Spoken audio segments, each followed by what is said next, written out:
안녕하세요. 어라운드 오브 스튜디오 플래처입니다. 자, 오늘은 지난번에 봤던 조건문과 반복문에 대해서 코드로 보는 시간입니다. 오늘 볼 내용은 4개의 클래스가 있습니다. if, when, for, while 이렇게 샘플들을 만들어 놨고요. if문부터 보도록 하겠습니다. 자, if문 쪽에 보시면 이쪽에 랜덤으로 해서 숫자 A, B를 하나씩 받고 있습니다. 그래서 이것들을 if문을 걸었어요. 자, 맨 처음에 있는 if문부터 보도록 하겠습니다. A가 B보다 크냐? 라고 하는 조건식이 괄호 안에 들어가 있고요. 오른쪽에 프린트 라인 해서 이런 출력문들을 붙여놓고 있습니다. 자, 여기는 A가 B보다 클 경우, 이 밑에 있는 거는 A가 B보다 작을 경우죠. 그리고 여기는 else문이 또 들어갔어요. 이런 식으로 사용할 수도 있고요. 그리고 여기에서는 중간에 else if가 더 추가된 케이스입니다. 자, 이런 식으로 사용할 수 있구나 라는 것들을 좀 보시면 되고요. 한번 실행 먼저 해볼까요? 자, 실행을 좀 돌려놓고 여기서 보시면 여기는 if 한 다음에 in이라고 하는 키워드를 사용하고 있어요. 그래서 1에서 5 사이에 이 a라는 값이 있냐라고 하는 조건식이 되겠습니다. 그래서 약간 복잡해 보이긴 하지만 얘랑 똑같은 문법을 가지고 있다고 보시면 되고요. 그리고 이쪽은 자, 변수가 먼저 나오는 케이스입니다. if문이 그 뒤에 붙게 되고요. 그래서 어떤 값을 우리가 여기 max라고 하는 변수에다가 넣어줄 건지 그것들을 확인하는 겁니다. 자, 이렇게 실행했는데 이 a, b가 지금 어떤 값인지 확인하기가 조금 어렵죠? 이거를 좀 붙여보겠습니다. 자, 이렇게 하고 다시 실행을 해볼게요. 자, a는 1이고 b는 9랍니다. 그래서 이런 값을 봤을 때는 자, 1하고 9, if문 false죠? 그래서 여기는 실행이 되지 않았을 거고요. 이쪽이 실행이 됐을 겁니다. 그래서 9는 1보다 큽니다가 여기서 출력이 됐을 것 같고요.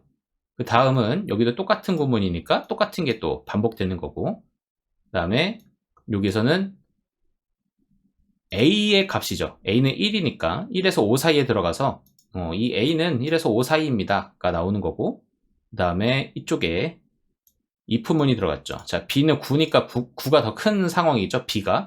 그래서 max is 9라는 게 여기서 출력이 되면서 이 max에다가 9를 넣어서 이 다음에 9가 출력이 되는 그런 코드가 되겠습니다.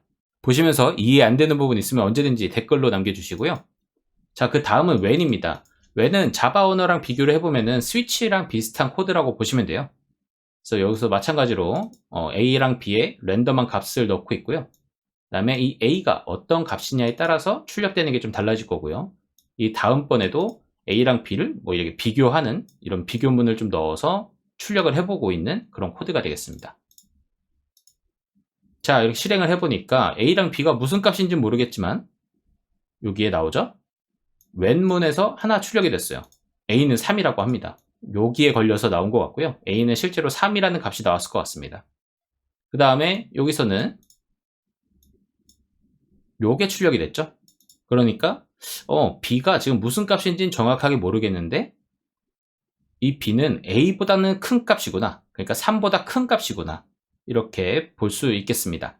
다만 3일 수도 있죠. 그러니까 A랑 B가 똑같이 3일 경우에도 똑같이 이런 코드가 실행이 될 겁니다. 그래서 이런 조건문들 여러 가지 케이스들을 섞어서 사용을 해보시는 것을 좀 권장드리고요. 자, 그 다음은 for문입니다. for문, 반복문인데 이렇게 좀 띄어쓰기 해서 해보겠습니다. 자, 여기 in이라고 하는 키워드를 사용하고 있어요. 그래서 1, 5 이렇게 나오는데 자, 여기 점점만 찍어주면은 여기에 사이에 id가 자동으로 꺽쇠 같은 것들을 표현해주고 있습니다. 그래서 여기에 있는 이 출력을 보면은 얘는 아마 1, 2, 3, 4, 5 이렇게 출력이 될 거고요. 그 다음에 한 칸 띄고 여기서는 down to라고 하는 걸 쓰고 있습니다. 우리가 늘 큰 숫자로 갈 수는 없잖아요. 큰 숫자에서 작은 숫자로 우리가 반복문을 실행하고 싶을 때에는 이런 down to라고 하는 키워드를 사용해 줘야 합니다. 그래서 이렇게 사용하면은 5, 4, 3, 2, 1 이런 식으로 나올 거고요. 그 다음에 여기는 step이라고 하는 게 나오는데요. 이거는 우리가 몇 번 건너뛸 건지 뭐 이런 것들을 의미하는 겁니다. 그래서 얘도 출력하는 걸 한번 같이 보시면 좋을 것 같습니다. 자, 예상한 대로 맨 위에는 1, 2, 3, 4, 5가 나왔고요. 그 두 번째 거는 5, 4, 3, 2, 1이 나왔고 그 다음에 여기서는 1, 3, 5가 나왔습니다. 그 말은 우선은 맨 처음 1은 실행이 됐고요. 그 다음에 2가 됐는데 그때는 건너뛰었다는 거예요. 그 다음에 3, 그때는 스텝이 두 번째니까 이제 3 출력해주고 그 다음에 4 때는 또 스텝이 한 번밖에 안 갔으니까 생략, 그 다음 5는 또 두 번 건너뛴 거니까 5가 출력이 됐구나, 이렇게 볼 수 있겠습니다.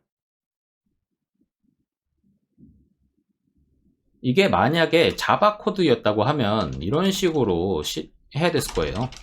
뭐 이런 식으로 해서 이런 것들 했겠죠?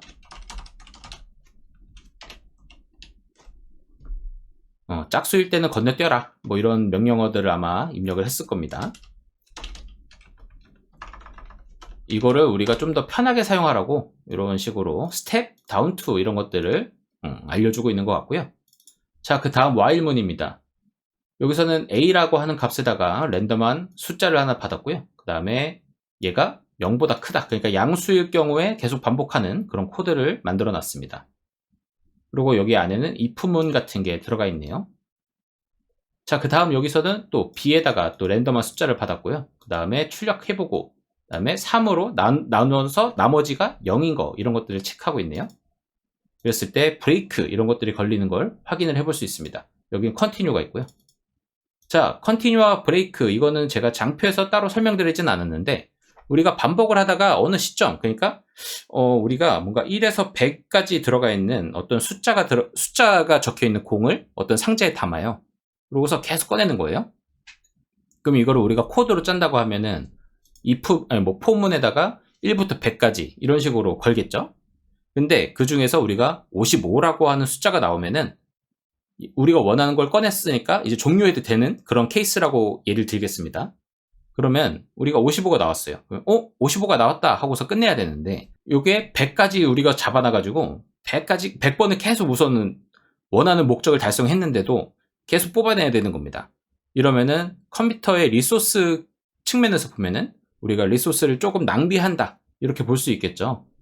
그래서 그런 것들을 해결하기 위한 방법이 이런 브레이크 또는 컨티뉴 같은 것들이 있습니다. 자, 컨티뉴는 뭐냐면요, 자, 여기는 지금 색칠을 안 해주고 있는데 이 while문에 해당되는 컨티뉴입니다. 그래서 이 조건 안에, 그러니까 뭐 조건이라고도 얘기 안 할게요. 그냥 이 라인에 오게 되면은 얘는 이후에 있는 작업들을 모두 중지시키고 다시 while문으로 돌려보내는 그런 역할을 하고 있습니다. 자, 그리고 브레이크 같은 경우는요, 그냥 여기가 반복문이죠. 이 반복문 밖으로 그냥 빼내는 작업을 합니다. 방금 제가 예를 들었던 그 케이스에서는 이런 브레이크를 사용을 해서 더 이상 반복하는 것을 막아줘야 되겠죠. 이러한 코드들이 있습니다. 이거를 좀 잘 사용해 주는 게 우리가 리소스를 최대한 절약하고 불필요한 작업들을 안 하게끔 만들 수 있다, 이렇게 봐주시면 되겠습니다. 자, 실행해 보면요, 숫자가 너무 적었나 봐요.